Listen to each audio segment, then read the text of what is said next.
Hi everyone, welcome back to the GTZ webinar series. Thanks very much for joining us. In the spirit of reconciliation, we acknowledge the traditional custodians of country throughout Australia and their connections to land, sea and community. We pay our respects to the elders past and present and extend that respect to all Aboriginal and Torres Strait Islanders. My name's Nell Thompson.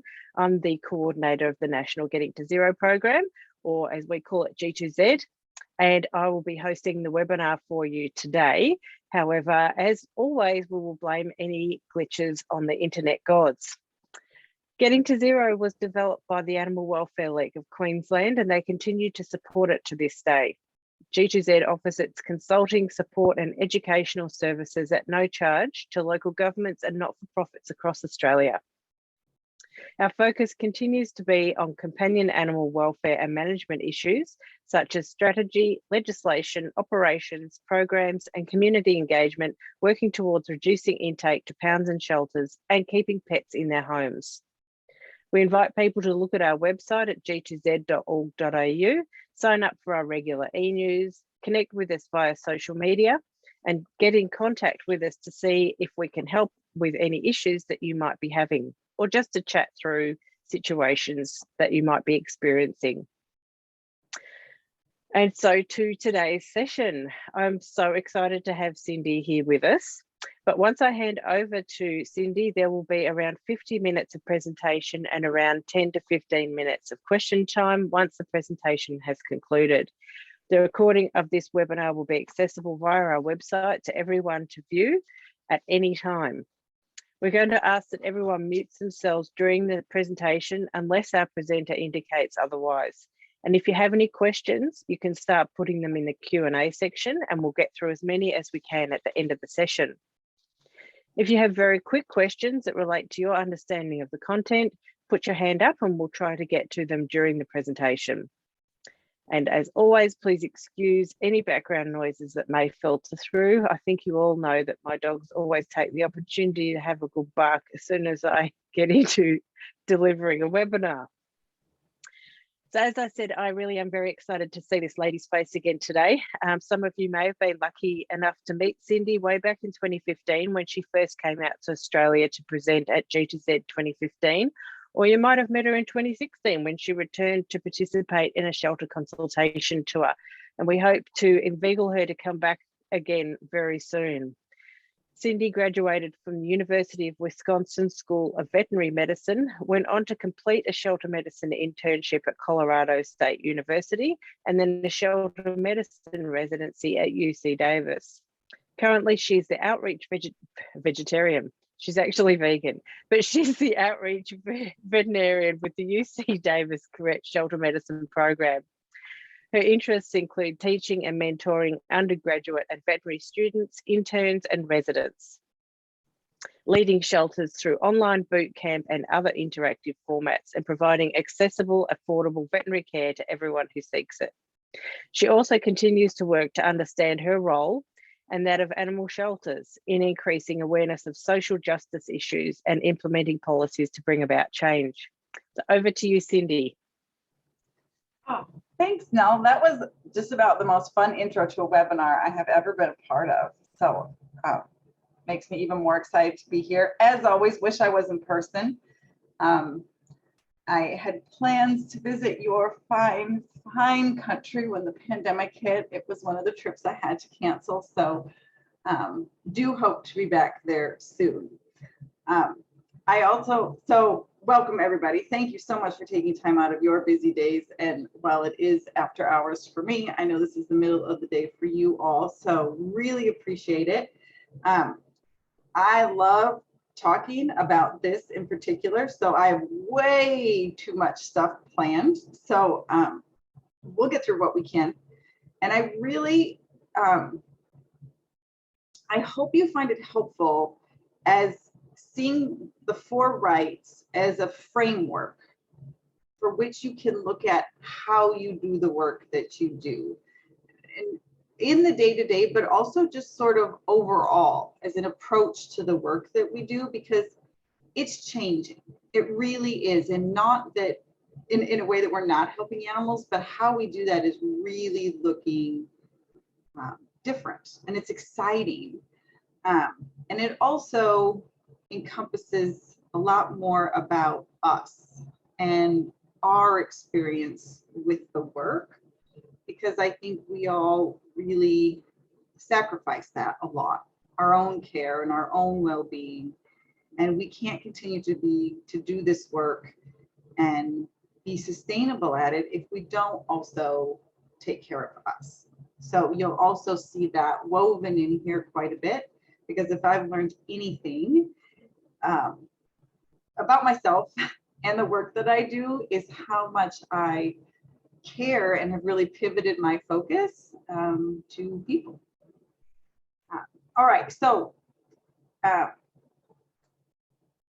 with that, we'll get started and we'll see how far we get. And please don't be shy. And if you hear something that is very intriguing to you, I also ask that you think about it in terms of yes, and I have some more curiosity about how that could work here, or how that could work for us, because, there might be something that seems like it may be impossible.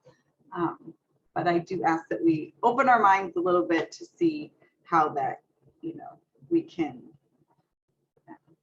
change it up a little bit. All right. So for those of you who have worked with me before or have possibly heard me talk, my director, the director of our program, my boss, was one of the co-founders of the Million Cat Challenge. It was an initiative that started, oh my gosh, I don't even, time, such a warp. A few years ago, we'll just say that is an accurate statement, to address how cats were being managed in our communities and in our shelters. And it rested on 5 key initiatives that really worked together to create a holistic approach that addressed the before, during, and after for any cat at risk of shelter entry. So this is what, this was the framework that we created to help cats, because it was recognized, and I think you all experience it too, that cats have a very different experience both in the shelter and as far as outcomes in our shelters as compared to dogs. So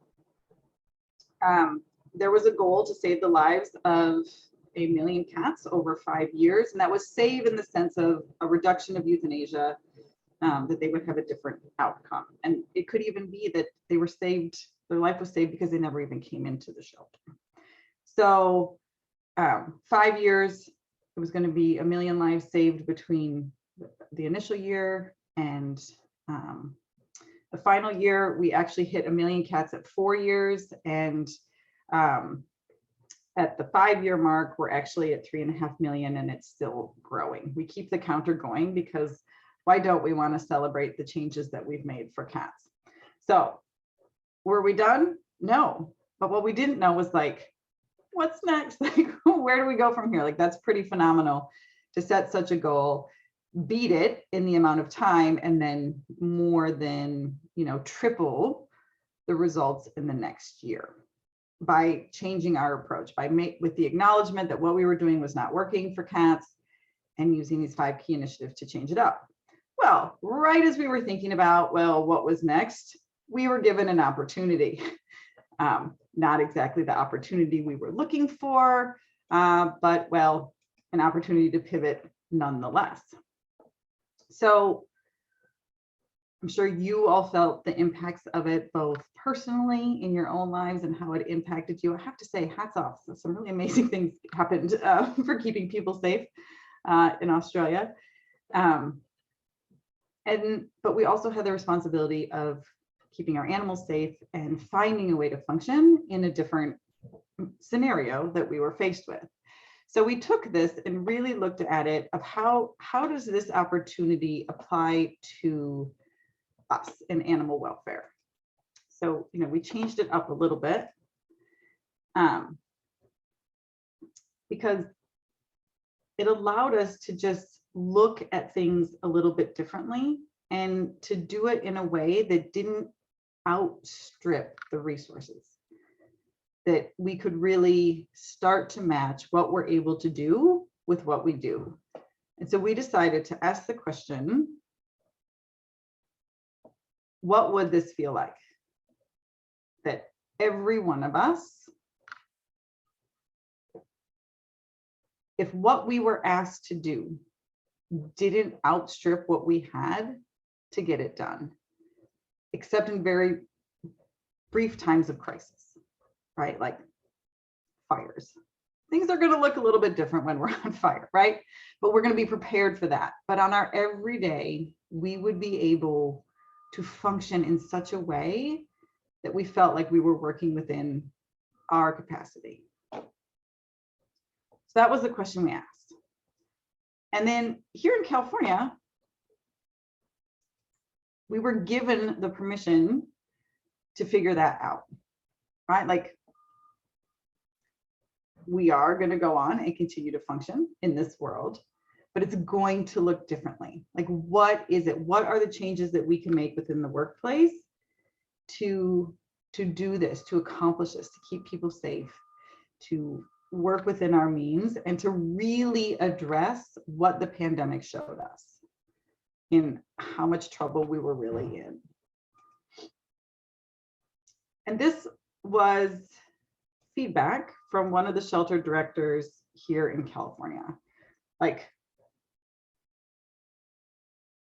the pandemic gave us permission to try things differently. Maybe things we always wanted to try, we now had the opportunity. And man, did it change life for us. Completely turned it around. What the experience was for both the people and the animals in the shelter every single day. So then our question became, all right, well, how does this become then how we always get to be? How do we hold on to this? What, get ourselves out of the pandemic, but how do we hold on to this feeling, to being able to function like this? And then it also became very clear the trouble with our systems, that a lot of what we did was actually, seriously, no, your dog barks, and apparently here in my city, they decide to like grind up trees at 6:15 in the evening. So I hope that's not distracting. Sorry about that, not predicted. It's, you know, fine. We understand these things. Hopefully it doesn't last for long. Sorry about that. Wow, that's a new one. Okay.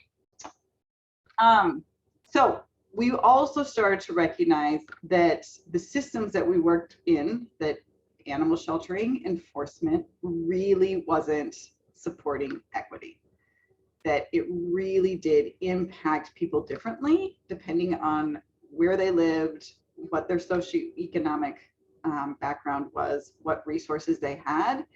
And it was time to step up, acknowledge it, and see how we could rethink this framework so that we didn't continue to support this system of inequity. And so as it turns out, our work deeply aligns with human healthcare. It's way cooler because, you know, people are kind of gross, but animals are amazing. But what human healthcare recognized is that they too tended to be very reactionary. And at least here in the States, like, it is not accessible to everyone. And in that, it led to increased costs for people, increased costs for the providers themselves, increased costs for the whole system, not to mention that healthcare providers were being overworked and patients weren't receiving the best care or most appropriate care, like using the ER because you can't get into a doctor or you don't have access to them for something simple, you know, like a hangnail, but you have nowhere else to go. Like, not a good use of resources. It's not well matched up. So borrowing from our colleagues in human healthcare, we became inspired by this vision of providing their vision is to provide every patient, every human patient, with the right care at the right time and in the right place. And because that is not always a given for animals coming into the shelter, that they'll have the right outcome, we've added the right outcome. So that's where we get to the 4 rights. The right care, in the right place, at the right time, and to the right outcome. So we had this pending evolution, revolution, if you will, the Million Cat Challenge, into something else. And to take these cat-oriented methods and initiatives and expand them to include all the species that are at risk in shelters, and to have a greater focus also placed on ensuring that people, again, you all are cared for and cared about, and that people and pets have access to what they need. So again, we're still looking at this very holistically. We're still looking at the before, the during, and the after. And so this is our framework. It is the 3 R's plus 1, or the 4 R's. The right care, in the right place, at the right time, and to the right outcome. So we're just going to take a little time to break each of these down, give some examples of what we mean. But I find it so helpful as I'm thinking about each animal is, am I able to give you what you need? Is this the right place for you to do it? Is this the right time for you to get it? And can I get you to the right outcome? So we'll break these down to really figure out what each of those means. Okay, so we'll start with just a brief overview of each one. So the right care is that every person working in a shelter, be it paid or unpaid, our personnel and our volunteers, deserves to be able to provide the right care, as well as every animal deserves to receive it. That we have an environment where people and animals have a foundation to get service to and within their communities. So we're talking about within the shelter, that means you have the right staffing, you have the right housing, you have the right programs, you have the right services to be able to meet every animal's needs while also taking care of ourselves. So that's the first one, the right care. Then we have, I know you're probably not supposed to, but I do have a favorite right, and that's place. This is my favorite R, the right place. And that is that the care is provided in the place that permits the best possible result for the animal and the person attached to that animal in the most humane and efficient way.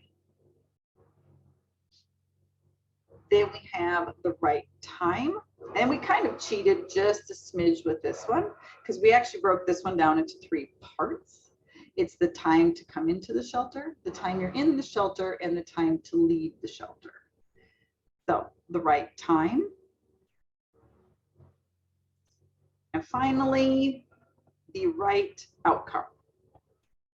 And this is the outcome that best supports the well-being of the animals. It honors the connection between human animals and stabilizes the system and maintains public health and safety.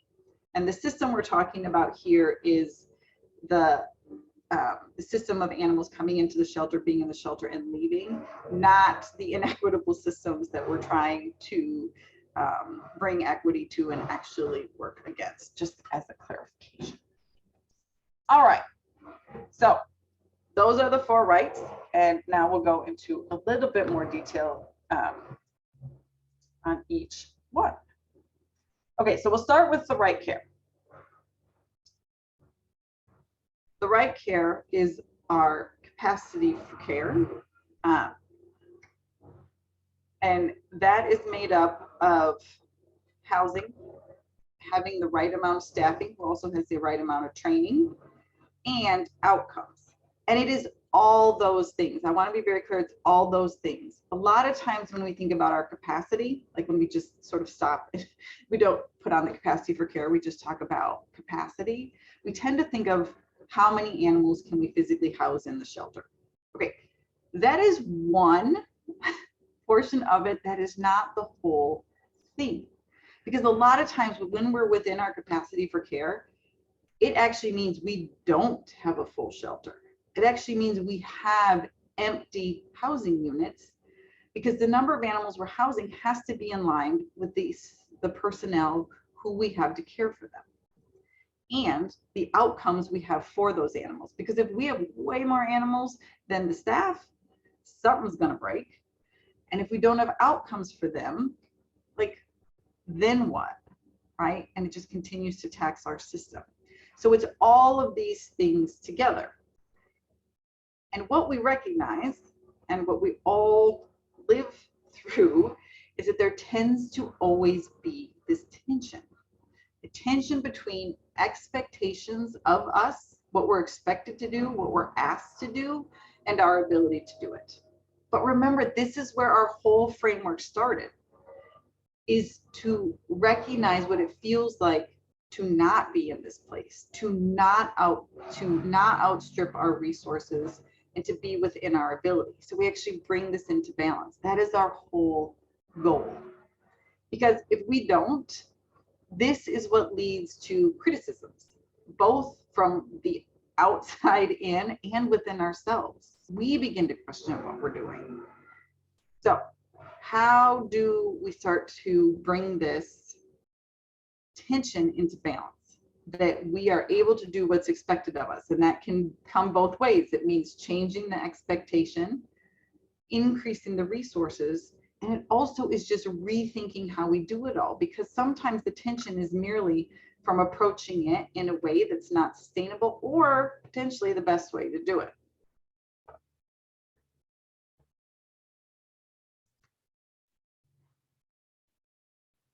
Because what this tension leads to is moral distress.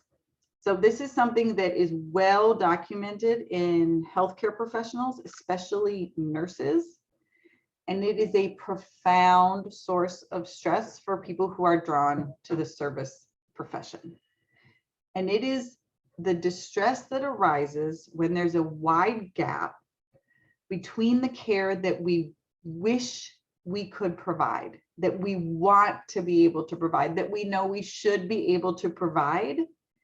There's a big gap between that and what we're actually doing, what we're actually able to do in the constrained circumstances that we tend to work in. And so that tension creates this.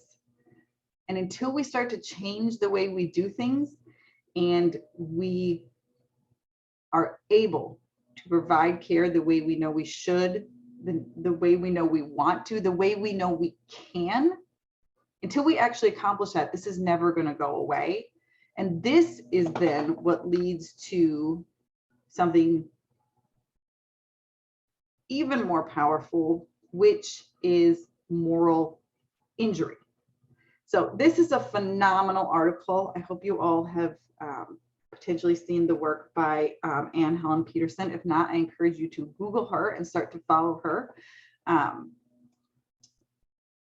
She just has amazing perspective on the work that we do, how we approach our work, how we approach life. It's not just our work, life in general.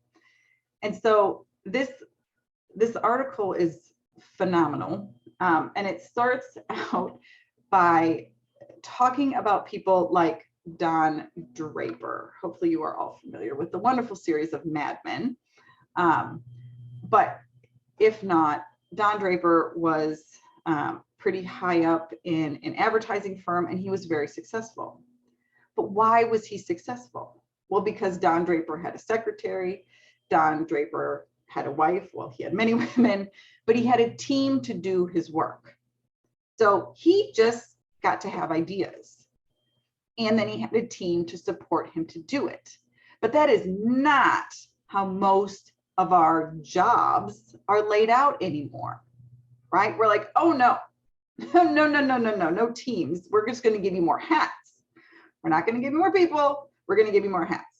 So our job has expanded many times, as a way to be more efficient, as a way to save money. We give more jobs to one person. So we're doing what previously had been done by a few people. And that's just not going to work. And so she talks about like, so what's the solution? And it's not to somehow just procure everyone a wife or an underpaid virtual assistant, and then another one, and then another one, until we have enough people to support and accomplish, you know, the job of one person. Instead, as organizations, as an industry, we have to ask ourselves, what is the work we want and need to do? And if we are utterly unwilling or unable to hire more people to do the amount of work we do, and utterly unwilling or unable to decrease the amount of work we do, then we have to be honest with ourselves, and we have to be fine with human wreckage, and fine with moral injury, and fine with sort of unraveling of ourselves. And then, you know, the unhappy workplaces that we tend to find ourselves in, and the toxicity that can form within that, and in the relationships, both within our organization and with the people that we're working with. But if we, in fact, aren't fine with those things, if that isn't what we want, and we want to live up to our goal of providing the right care, then as leaders, as employees, as members of people, of society that wants to improve life for people and the animals that we work with, then we have to ask ourselves and others, like, we need to start rearranging the way that we do our work. Because if we don't, the wreckage will come one way or another, and it's up to us to decide if it's the status quo that gets blown up or if it's us. And then if we don't, because if we don't do that, then we get to a whole nother state of demoralization, and that just doesn't end up well, because we think we can just, you know, we have this recognition that, okay, we're just going to change a few things, we're going to take care of ourselves, and when we come back, it'll be fine. But if we come back to the same system that led to our burnout in the first place, or led to us being exhausted, like, we're just not going to be able to come back to it. It's just not going to work. So I hope that some of you have been able to work with or have heard talks by Jessica. She's great in the animal welfare space. She's wonderful in really starting to think about, you know, how do we change this? You know, because we're like, it's self-care. You just need to take care of yourself. You're like, really? In what hour of the day am I going to do that? And why all the self-care things that are wonderful, they aren't going to be the thing that brings about sustainable change. And we actually, you know, she goes on to say, you know, that we're all changed by this work. And sometimes we're changed for the better. And that's awesome, because we have resilience. And that comes from years of bearing witness to these countless acts of compassion and healing of the people and animals that we work with. But in order to access that, to thrive and not just survive, we have to work together to create an environment that's well for all of us. And if we have a single focus on self-care and not an organizational wellness, we start to fail, because self-care can't fix a broken system or a burnout culture or the trauma that we experience. Self-care doesn't fix policies and programs that undermine, undo, and even prevent human welfare. So she says, in other words, it doesn't matter how hard you scrub, you're never really clean if the water that you're swimming in every day is dirty. We all deserve better. And I know that a lot of the things that feel like they need to change, they happen at lots of different levels. I mean, they happen in society, right? Like systems that are so far outside of our control, and they happen within the industry, within welfare, and they happen within each of our organizations. And so much of that does feel like it's outside of our control, but we can still have an impact. Like, we can still look at what our organization does. And as we change what we're doing, we start to impact other things and other systems. And so we have the impact where we can. And this is how we start to get to the right care of ourselves, so we can get to the right care of the animals and really start to work within this framework. Okay, so getting back to the animals. If we want to provide the right care for the animals, it starts with taking care of ourselves, having a system that allows us to take care of ourselves, and then more fundamentally, it's about housing, because this is foundational to the right care for animals in a shelter type setting. And without good housing, right care is extremely challenging, if not impossible to achieve. It's where animals spend their most time. It impacts our ability to provide care in a timely, humane, and safe manner. And it has profound impacts on the animal's health, both physical and mental, and their behavior. So what do we mean by good housing? We mean, bottom line, double compartment. Animals have to be able to have a place where they relax, so where they eat and sleep, and where they go to the bathroom. None of our animals want to have to eat and sleep in their toilet. No one wants to do that. We cannot ask animals to do that. No. And it can be kennel type housing. It can be real life rooms with a separate elimination area through this door. The bathroom is through there, or cage housing. All of this type of housing can have multiple compartments. And we have created very handy diagrams to explain what low stress housing is in a kennel, in cage housing for our canines, and also cage housing for our cats. All the basics of good housing right here for your reference. Happy to provide these for people. And then what's really fun is that we did a little research project to show this, that indeed dogs do not want to go to the bathroom where they relax. They do not want to eat and sleep in their toilet. So we knew it, and then we proved it. So even dogs who get out for walks every day still find the need to have to eliminate within their housing unit. But when given the opportunity to do it in the double compartment away from where they do it, the majority of animals do it. It is their natural behavior. It is their choice. They know they're not supposed to go to the bathroom near where they're eating or where they're sleeping. And to not give them this choice is extremely stressful, and will just compound everything else that we're trying to do. So it is a basic need of animals that we can meet and need to meet simply by providing the right housing. And just as important is that every animal should have the ability, oops, my bad, to retreat, a place to hide. So we think about this a lot for cats, and a lot of our housing units are built with little cubby holes, and we find ways to, cats will try to find their own way, sometimes in their litter box, under the newspaper that we provide them. But we should be very proactive, and even the friendliest animals still want a place to retreat. The choice to be seen or not, to get away, take a breath, and just have some time alone. So lots of different ways we can do it. This one is actually my favorite, the perlabeds, even though they're hard to find right now.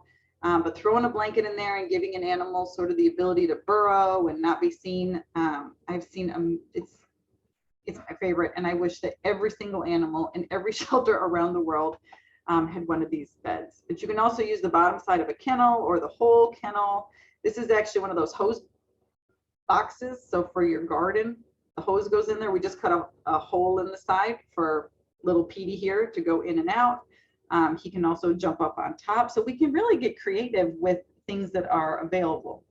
Also with our double-sided housing, we like the door to only be partway in the middle. So this can be a retreat space. So any way we can do it, we need to make sure that every animal in our care has the ability to retreat. And I know you're like, oh, that's all great. That is not what our housing looks like. I've seen a lot of housing that doesn't look like that we have been able to convert. So I've worked with shelters to put holes in cinder block walls, both that go to the outside and that go to the kennel next door. You can put in these transfer doors side to side, outside or not. It is totally doable. We also love the portal. We want every cage in every shelter to have a portal that takes a studio and makes it a 1-bedroom suite. So, and if you're planning something new, get in early on the planning so that we can just start out with this foundation that allows us to provide the right care, because everything builds from there. Not having this makes the other care we provide, like I said, near impossible. All right, so that is my favorite thing to talk about in terms of care for animals and of you all. Okay, I got to keep moving here. On to the next R. Oh, my favorite R. That'll be a quiz question later. What is my favorite R? Place. The right place. And the reason this is my favorite is because we've gotten it wrong for so long, and now we're starting to get it right. And to me, that is so exciting. So what do we mean? Like, you're like, okay, what is the right place? Like, really, what are you talking about?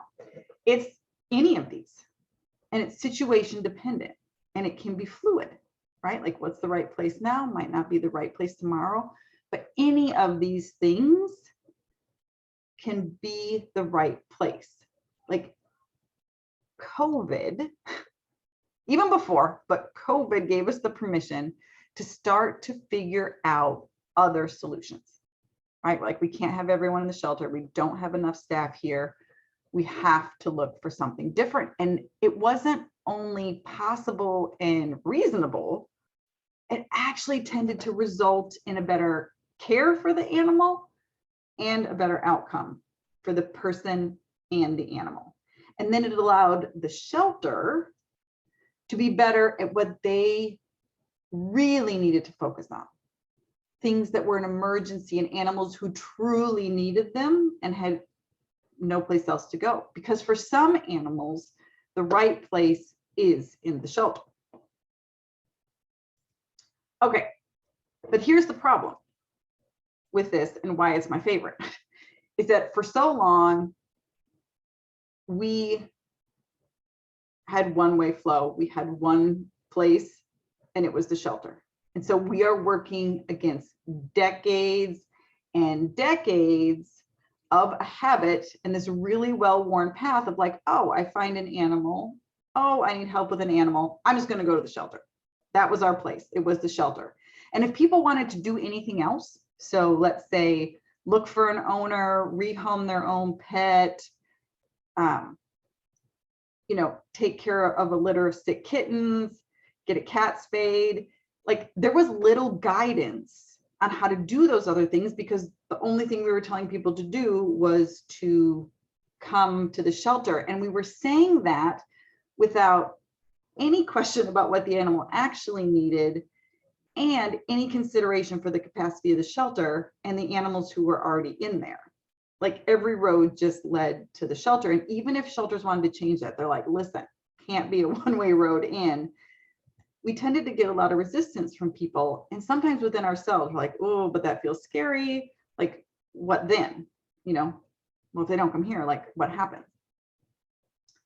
But functioning of a system within a system of just taking whatever, whenever, hasn't worked out well for most of us.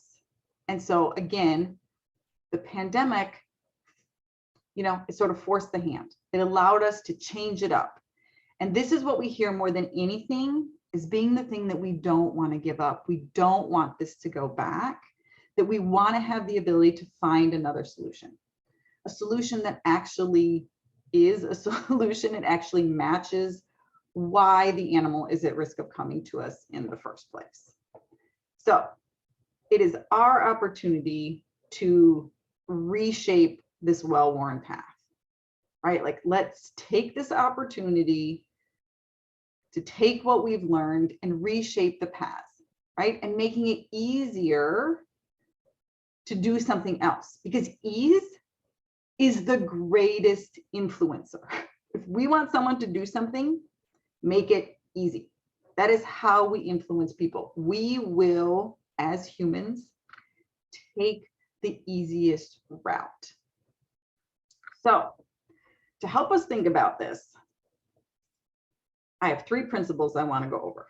Okay, 3 principles to think about and how we're coming to the right place. Okay, the first one is the cat pants principle.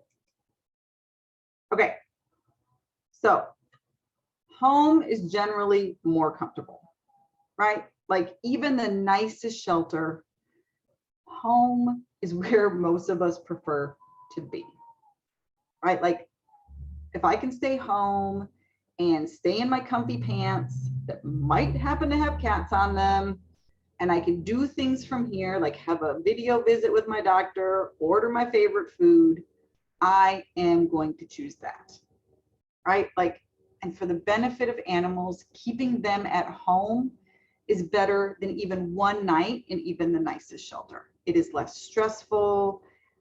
It is what is familiar. It avoids so much of the distress that we cause in animals from coming into the shelter. So helping find a way to stay there. Like what is it that we can do to keep animals in their right place in something that's familiar? Okay, the second principle is the vacuum effect principle.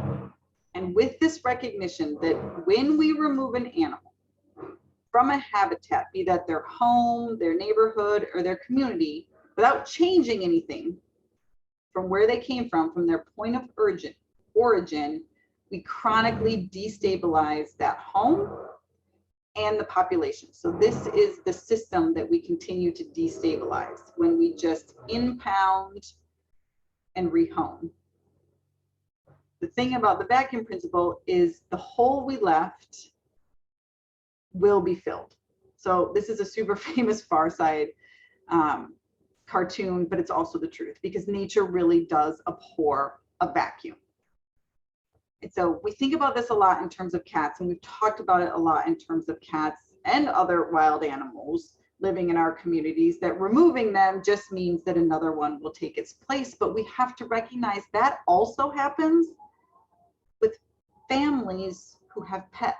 If that pet is removed, it is likely to be filled by another animal, and probably from a different source, a riskier source, and a more problematic source, because the one that's filling the hole we created by removing the animal, that animal that's filling that one probably isn't desexed. It's not identified. It's probably not vaccinated. So we just continue this cycle of removing and replacing. And the one we removed, we have to do something with. So is there a way that we can keep animals at their point of origin with the care they need? And then finally, the right tool principle. Because this principle reminds us that if any tool is going to work, it has to be the right tool. And then we need to use it for the right job. So for example, if you have like your favorite knife and you use it all the time to open all those boxes you got from ordering stuff through the mail, like you're never going to be able to cut your vegetables, right? You're going to have this dull knife. And if we just use all of our tools interchangeably, then none of them are going to work well for anything. And this is what, as shelters, we have struggled with for such a long time, that we expected to do so many things with one tool, our one tool of shelter intake. And then we couldn't be amazing at the things that we really needed to do.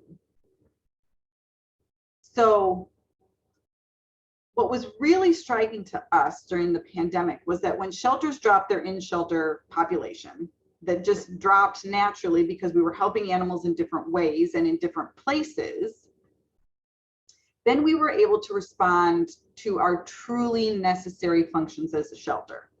Like, for example, a disaster or a hoarding type situation, or other real crisis that an animal or a person found them in. And then we were able to do it in a much, much better way because that's what we could focus on. We were using the right tool for those animals who had the shelter as the right place. So, because in the past, situations like that, emergencies, hoarding situations, people truly in crisis tended to push us over our capacity for care, and it put shelters and their populations at risk of reduced welfare and many times euthanasia.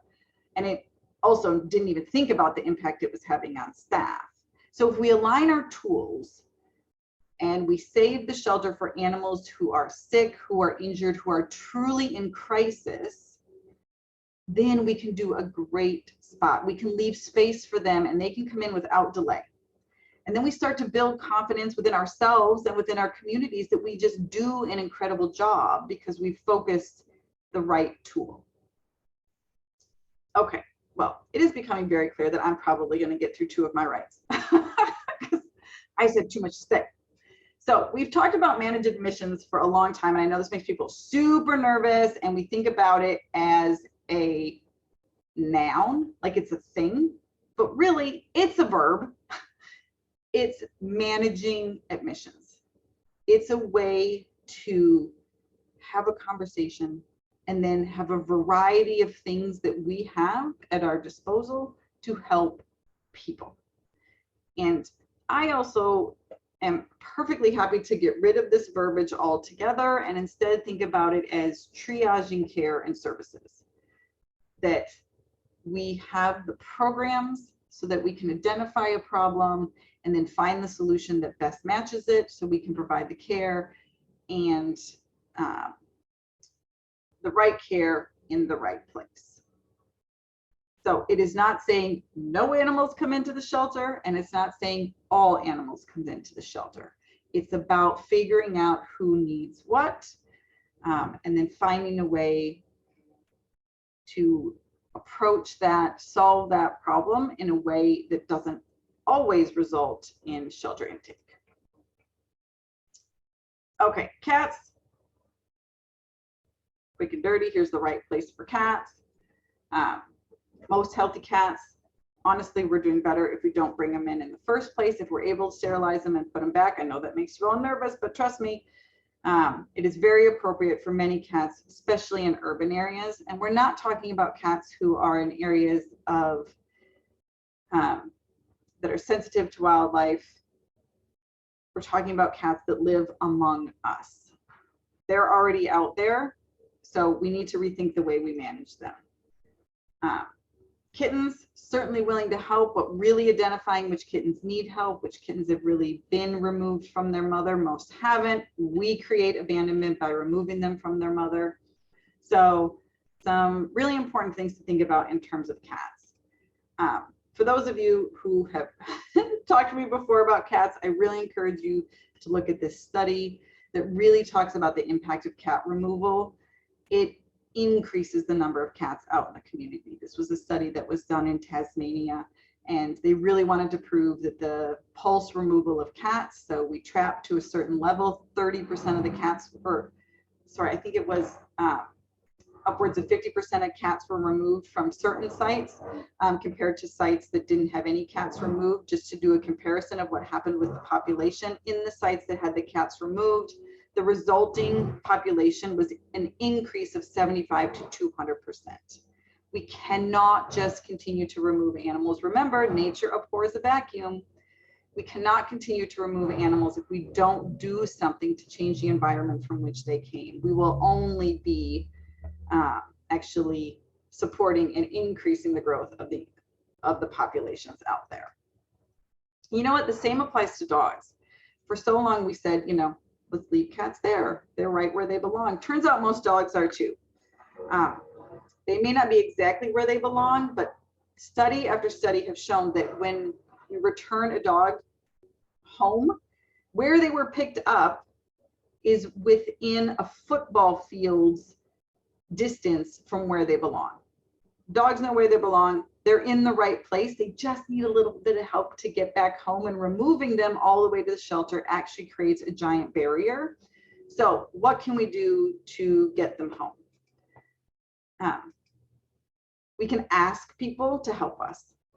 Look for the owner. Here are some tips to do that. This is how we can get animals home. We don't need the shelter to do this. Two great papers to look at both of these. Rethinking how we manage cats and also the importance of triaging intake to shelters. Okay. Again, I remember said we cheated. 3 elements of the right place: when to enter, when to be in the shelter, when to leave. Best way we can do when to come into the shelter is appointments, making it predictable. We have to know when our work is coming. It is extremely stressful and ineffective to have to work in an environment with, first of all, the constant threat of interruption, but also the constant anticipation that we might be interrupted. Horribly inefficient, and it also impacts our welfare. So if you take nothing else from me today, what I want you to remember is that multitasking is a myth. There is no such thing. There is only doing a couple things at the same time very poorly. So multitasking doesn't exist, and it's also not good to alternate between activities frequently. So to just interrupt yourself, to not finish one task before moving on to the next. And this is not just about productivity. Every time we switch tasks, we lose about 20 to 30 minutes of productive time because our mind gets drawn away and we lose focus, and then we have to go back. So our productivity is shot, but it also impacts our mental health, the happiness that we get from our work, our ability to focus, and our ability to lose new things. So this constant task switching, like, oh, we're going to do some cleaning, but oh, I have to get pulled away to help this person, or I have to get pulled away to do a euthanasia, or I have to go answer a question. So instead, find ways to batch our work. Like, can we just spend the morning focusing on cleaning? We aren't even open, except for emergencies, so that we and the animals can predict what is happening, right? This is what we're going to do. And then we know in the afternoon, we're going to go on and do something different because our work has been completed, right? Like figuring out ways to align work with the time that we do it, to avoid this constant interruption, because it turns out it's actually really detrimental to our animals too. I think you all know that our animals, especially our cats, sleep a ton. Like that is their role in life. And the way we've done our work in animal shelters is it's a constant interruption for them. They never get to REM sleep. They never get this uninterrupted time. So finding ways that we can not have them be as interrupted, that their time is, they have this downtime to be able to take care of themselves. Okay. Time spent in the shelter, what do we mean? It is as short as possible, but as long as needed. It is not a rush to euthanize. It is not a rush to not give animals the care they need, but it's balancing these two things. The tools that we have for that. Each of these, and some of you have heard me like these, each of these tools could be a talk within themselves.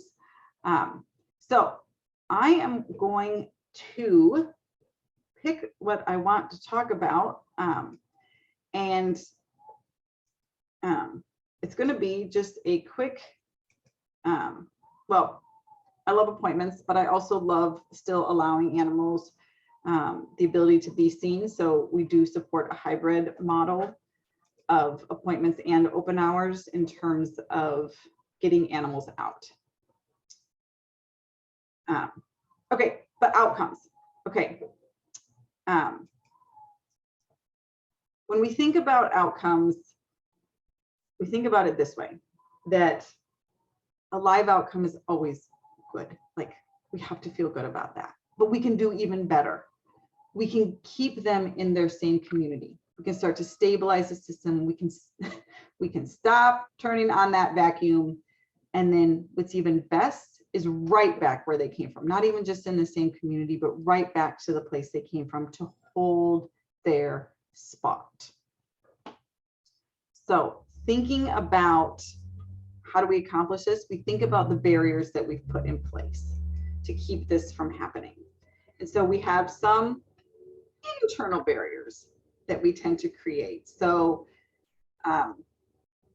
you know, we want to try to control the situation. We're like, well, this animal needs to go to a home without children, with only women. And we start to paint this picture of a perfect home that may not exist and may not actually be necessary, right? So we really create some barriers to allowing animals to get to their right outcome.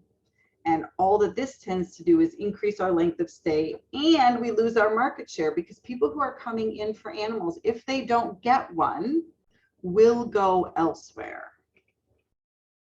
So I encourage us all, first of all, I want to encourage you all to follow the teachings of Ted Lasso if you haven't already, and to be curious and not judgmental, to really engage with people on how they can be successful with the pet they want to adopt. Like, what is it that you need to feel successful? And let's help you achieve that, versus being judgmental and just making an assumption that this is never going to work.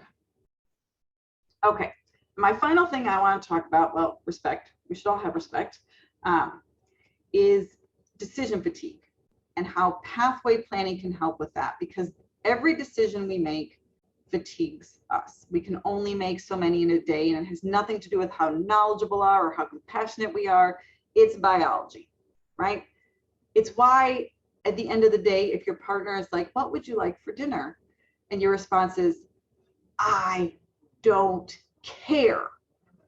Because the thought of making one more decision makes your head want to explode. And the most caring thing your partner could do in that time is make a decision and just get takeout. Just do it. That is the kindest thing they can do, and you're going to be so happy with whatever it is because you didn't have to decide. And it's because we've spent our whole day making decisions, and the bigger the decisions, the more weight on each decision, the faster we fatigue. So what systems can we build in to help remove some of the day-to-day decisions that we do every day, to leave our energy and space and our compassion for the really important decisions? Because when we don't do that, we choose not to choose. And that in itself is a choice and tends to not work out well. So thinking about pathways, like, could we look at animals who are really, like, in terms of levels, like when they come in, like, oh, you seem pretty easy, you don't take much from us, you're a level 1, so you get this. Oh, you have a little bit more, you're going to need more care, a little more from us, you're a level 2, and then so on, level 3. Oh, you're sort of a hot mess, but we're going to identify that at the beginning, and so you're a level 3. And then matching each of those to what they get, right? So everyone that comes into the shelter gets the hospitality coping package, regardless of the level that you are. You get double compartment, you get a hidey spot, and you get outside of housing time. Like, this is our coping package for animals that come into the shelter. If you're a level 2, we add some things on. FAS is fear, anxiety, and stress, right? So any additional things that you need to help you cope and to address the problem that you have. Level 3, you might be a longer termer, maybe you're older, so we're going to promote you early. We're not going to wait for you to be a long termer. We're going to get you out. We're going to, you know, maybe look for a different pathway earlier. You're probably not an adoption candidate here. Who could help you? All these things. So, but these just happen. Like, I see this in an animal, then I know you're going to get this. Like, there's no decision. I see this, boom, this just happens. It's much more automatic. So again, we don't have to make decisions all the time, each over and over again with each animal. Some things are just naturally decided. And then each level can have a score. So we can start to think of our capacity for care as, okay, we could have 50 level 1 animals, but we can really only have like 25 level 2, because that's our capacity, because level 2s require more. Because not all animals that come to us are the same. That's why our capacity isn't just a number, right? Because it's what is needed from that number. So to start thinking about it this way, and then it allows us to plan. And then recognizing animals can change levels, right? Like a puppy came in, oh, it seems super straightforward, it's super cute. Oh shoot, they have parvo. Now they're a different level. That's going to take more resources from us and may not even be something we can handle. So, but it helps us in real time look at who we're caring for and what we're able to do. Okay, so bottom line, as you think about this, as you make decisions, as you start to change how things are thinking, be kind to yourself, be kind to others. It's a lot to make decisions. It's a lot to rethink. But building this in, starting to find ways to be resilient and support yourselves is how we're going to get through this, and how we're going to achieve the 4 rights. Some data points to look at to be like, hey, are we getting this right? Are we achieving what we want to achieve? So just some ideas on the different data points that we could look at. And then the really important recognition that you probably noticed, even though I was talking super fast and trying to go over all of this in a short amount of time, they are dependent on each other. And even as we talk about the right place, that has components of the right time and the right care, and then ultimately to the right outcome. Like the right outcome is that they never came into the shelter in the first place and they just stayed with their family, or they were lost from their family, but because we had a system in place outside of shelter, they got back to their home. So they got the right outcome and it was in the right place. So all of these work together. But in each animal that comes to us, we think about these 4 rights, because our end game is healing families, helping animals, and stabilizing our neighborhoods so that we don't keep up this cycle of impoundment and rehoming and impounding and rehoming. We start to stabilize that and keep pets and people exactly where they need to be. Okay. I hope you all stuck with me. I hope I still managed to keep that coherent and together. Of course, right now they've just stopped with the trees.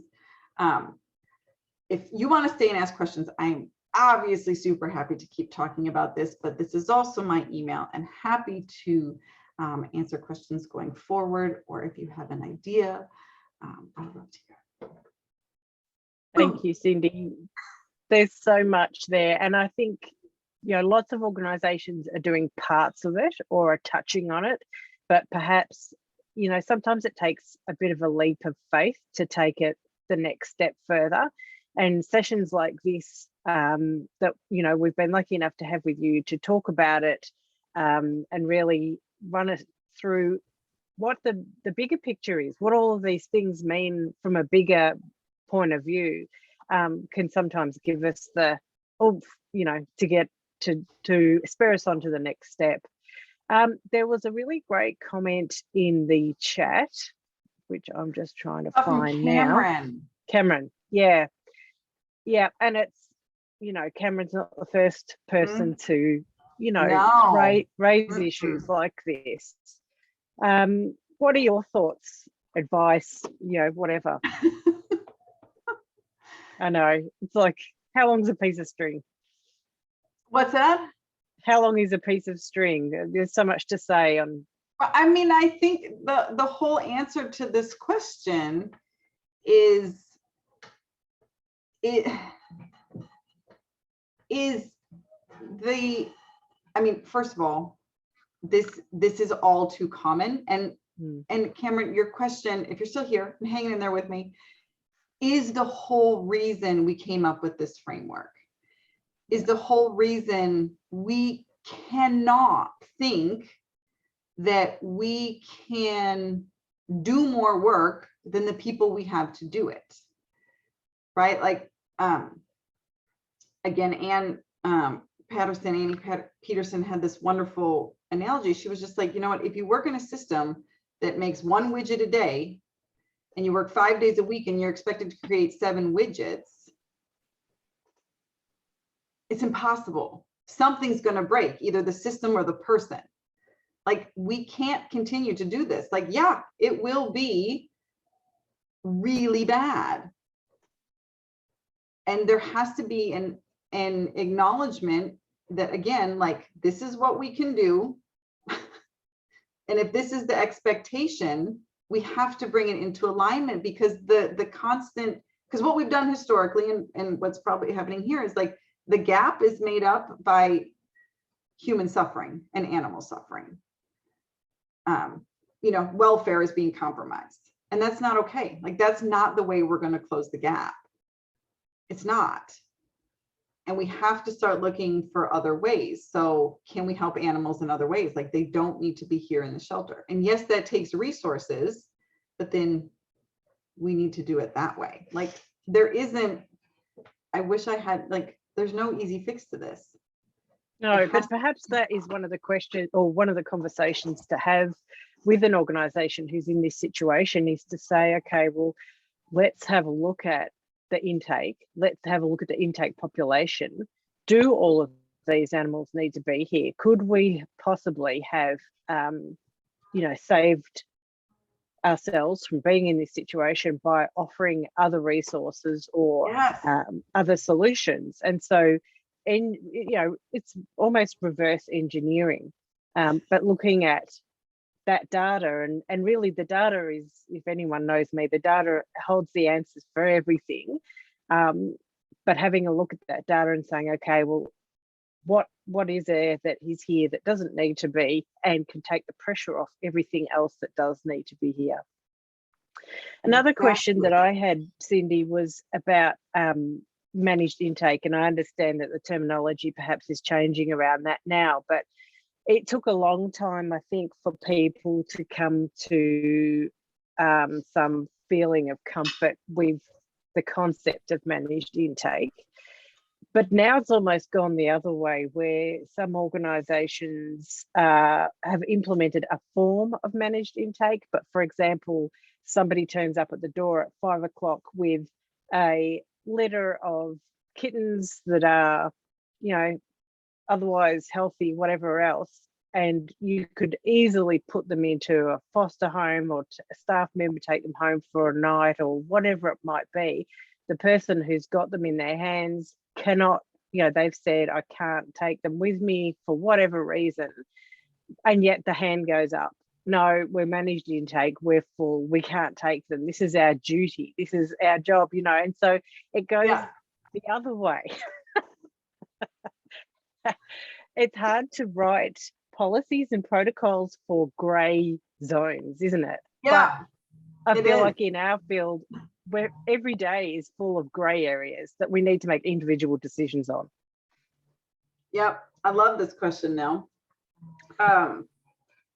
Yeah, because the gray takes energy, right? Like, yeah. Wouldn't it be so much easier if it was black and white? Yes, we take everything. No, we take nothing. Neither of those work well, right? Like, can we just agree that, like, taking everything has failed us?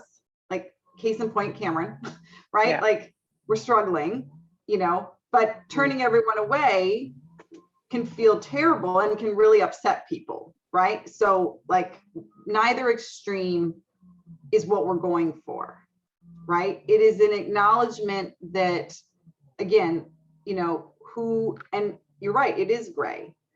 And recognizing that, you know, we do, okay, so when I think about managing intake, we do a lot of different things to accomplish that, and each one helps some, right? Like, each one is sort of a screening for to help us identify who really needs to come in, right? Because that, you're right, that's what managed intake is for, is deciding who should come in, and not being just, no, we can't help.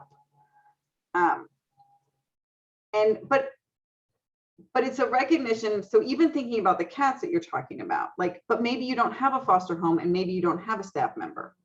So maybe it's not, no, the kittens can't come in. It's, well, we could help you keep the kittens and care for them. And then when they're old enough, we'll do surgery, we'll de-sex them and get them adopted out. Like, you bring them in as a partner. And some people can do that, and you're like, great. Some people can't, and you're like, great. Yeah. Right? It's that recognition that everything, every tool we have isn't going to work for everyone, but that doesn't mean we shouldn't use it for anybody. Yeah. Right. And so if people can care for the kittens, great. If people can't, then we take them in. So it's not a, no, we never take kittens. It's a, we have a conversation and we decide what's best. So my favorite example is, you know, when we talk to people about, okay, someone brings you a very healthy dog that they found. Now we don't know like where it belongs, but we ask, can you help us find the home? Right? Because dollars to donuts, 9 times out of 10, that dog was very close to where it belonged. So talking to a few people, like, you know, for just, you know, the first 48 for whatever, like, can you help us? Social media, signs, talk to people. Great. Some people will say yes. And we're like, great. Some people will say no. Great. You know, but yeah, people who say no doesn't mean we don't try. And I think that's where so many times we go to the, but what about the person? But what about the person? Then we talk to that person. Absolutely. Yeah. It's not, okay, sorry. That's how much I love your question. No, and it actually leads into another question we've got here from Sarah. She said, in all areas of our lives, the level of patience within the community is short. They want the problem fixed immediately. An overall view of animals as a commodity rather than living beings is concerning. How do we work on changing this view and educating community so their pets aren't recycled throughout the pounds and rescue groups?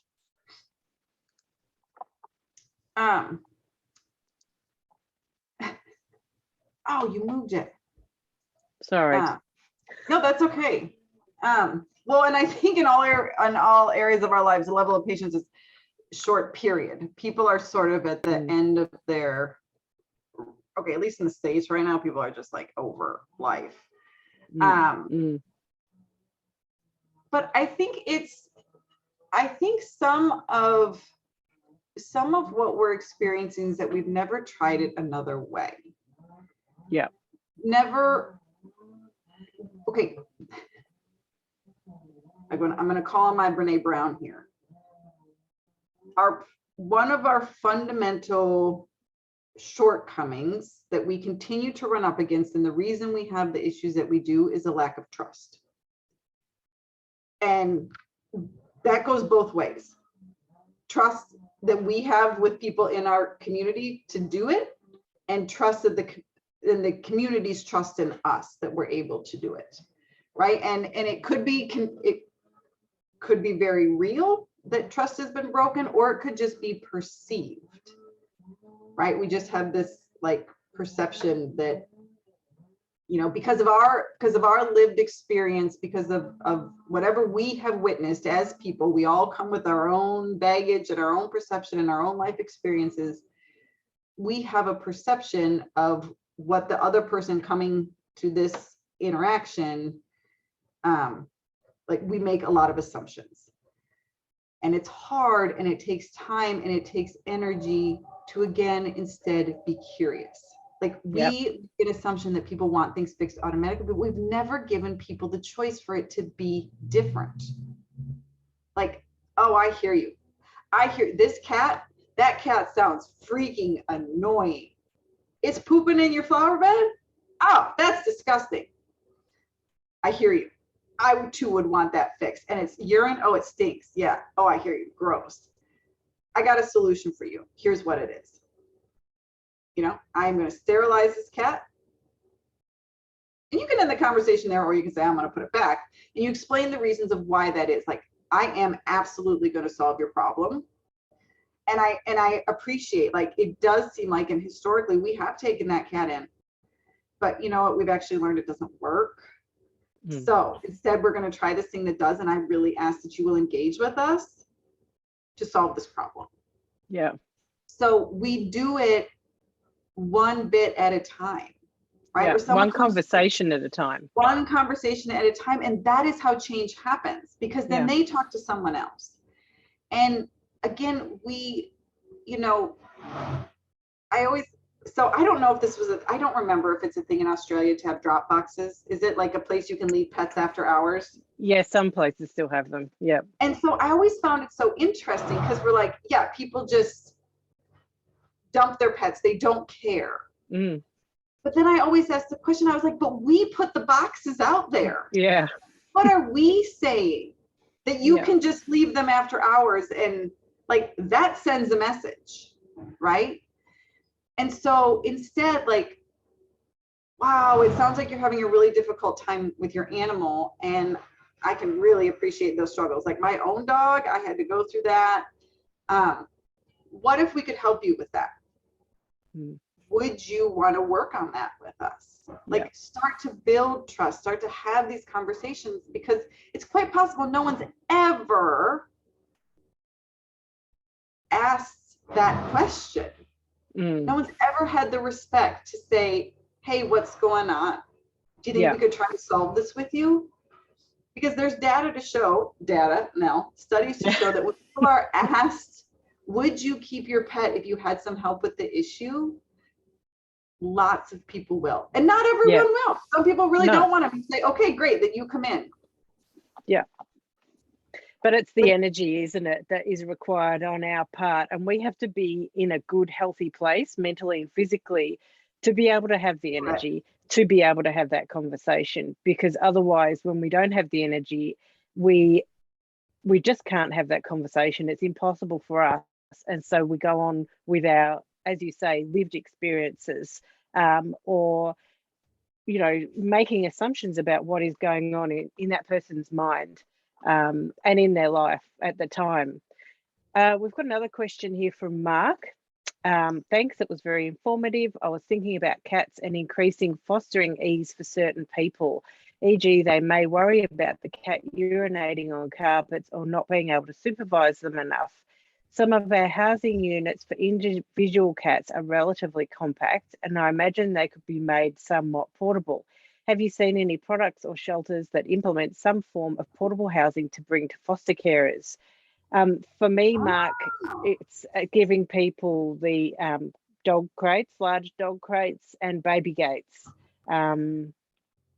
would be, you know, sort of the most handy thing. When I have foster cats here, I have a baby gate. Some of them have a cat gate in it, a smaller hole as well, so the dogs can't go in there, but the cat can go in and out. Or puppy pens, big extra large dog crates, things like that. Have you seen anything else, Cindy? No, but those are great ideas. Yeah. And then just getting rid of carpet. Oh, hell yeah. I like world tour to like rid the world of carpet, but yeah, and also just good bathroom hygiene habits for cats, right? Putting the box in a place that's not scary, using a substrate that most cats like that sort of thing, like really helping people just with good cat bathroom hygiene. And Mark, I also would encourage you to get portals. I don't know if you all are able to order from Shoreline, but they do sell them. The portals. And I mean, if I have to come to Australia to install them, I think you do. I think we definitely need it done by the experts. I will. Sarah has followed up with a comment about facilitating the costs to do all these things, as the council pounds aren't funded very well. You know, this comes down to the whole discussion about local government. Which department or departments in local government get more funding is, to a large degree, dependent on how much community input there is, and emphasis on what community wants to see happening and what the need is. So, you know, they're discussions to have with your local council and with the community. Do they know that all these things are happening, and would they like to see it happen differently? You know, council also funds the local kinder and the library and all those sorts of things, and the local animal shelter, or pound, we don't want to call it the pound anymore, but the animal facility is another community facility, the same as the library, the swimming pool, the kinder, whatever it might be.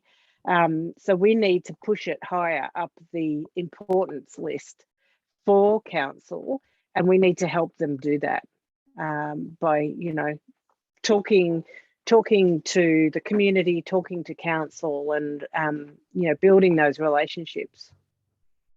And the acknowledgement and recognition that sheltering as we've done it historically is not fiscally responsible. It is expensive. Very. And it doesn't, it just supports a consistent system, right? Like, it's not ever going to change. We will continue to remove, care for, and rehome. Like, we will just continue that. Yeah. Instead of looking for solutions that really do, and they may cost a little bit more in the short term, like it will be an investment, but in the long run, it will save money. And it will it saves money also in the sense that it's money well spent, because it's completely wasted if, you know, you're doing something that doesn't work. You know, it's like, I don't know, I could think of an analogy, but it's too late at this point. Yeah, it is time. Money spent on things that don't work is completely wasted money. Yeah, it is. So down the drain. A lot of times it's not necessarily even an increase in budget. It's just a change in what we do. Yeah. Thank you, Mark. Thanks for your participation. He's going to walk some dogs at the shelter. Good on you. And Cindy, we need to let you knock off for the evening. It has been a fantastic discussion. I've really appreciated everyone's input and very much appreciated your time, Cindy. Thank you very much again. And thank you for all that you do, and all of the team at UC Davis Koret. You guys are really paving the way for us all to be able to change things. So thanks everybody for attending today. Keep an eye on the social media and e-news for the upcoming webinars. We've got some really good stuff coming up, which I'm excited about. And if you have suggestions for speakers, presenters, or topics, please let me know. Sarah would like to know where we can keep up to date with what you're up to, Cindy. Oh goodness. Well, there's our website, sheltermedicine.com. There's also, we have our new initiative here in California. It's californiaforallanimals.com. .com, I'm pretty sure. Also the online portal. Have you got the address for that? Yes, Maddie's okay. Oh, can I put in a plug? Yes, please do. Since I had to get a little bit rushed here.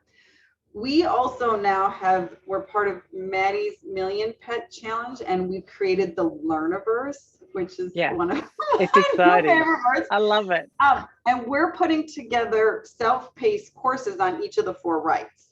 So I realized I sort of blew through this because it's a lot of information to try to cover in an hour. But you can follow up. We're about to release, of course, my favorite, The Right Place. Will be available for free on Maddie's University, and it will be a self-paced course to go a little bit deeper into these ideas and figure out how they can, you know, the bits and pieces that can work for you. And by the end of the summer, our summer, your winter, all 4 of the rights courses will be up there. Amazing. We will definitely keep an eye out for that, and I will share it with everyone, let everyone on our G2Z socials know about it. So thank you. Go and have go for a run or have a glass of wine, whatever it is that you're doing this evening. I know, it's like almost my bedtime. It is.